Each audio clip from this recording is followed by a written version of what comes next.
Charter boats in the fleet here are anywhere from 40 foot to 65 foot, most of them. A few smaller ones and a few bigger ones. When we prepare to tie the boats up for a big blow, first we look at what direction the blow is going to come from, and that tells us what direction we need to tie up to.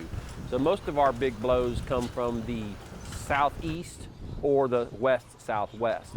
So if the storm is going to come from the southeast, we'll pull our boats over to the east-south side of the slip, put extra ropes on them, and then when the storm, the ropes will stretch in a big blow. And so when the ropes stretch, it kind of leaves you in the middle of the slip, where if you just tie off as normal in the middle of the slip, the ropes stretch, push you to the other side, and you'll rub on the pilings on the other side. So that's the biggest for a storm like this. If it's not a hurricane, it's just going to be 35, 40 mile an hour winds.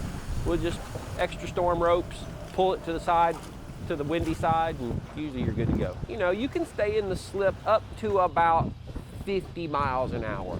Once you get over about 50 or 60 miles an hour, sustained winds, the ropes stretch, the pilings lean over, and the boat gets to the other side and then starts rubbing against the other side and tears the railing loose and messes the boat up. So anything below about 50 miles an hour, you're good. You're pretty good. Well, typically if it's a big blow, we're not going. They're not even coming down to the dock. We've contacted them, told them that it's going to be too rough, and we're not going.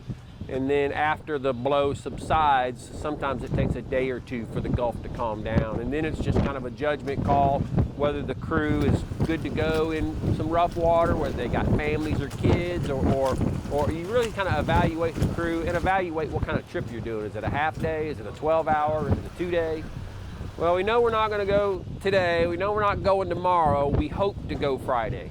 Cold front's coming through. The wind's going to come strong out of the north on Friday. That'll be our first opportunity to go again.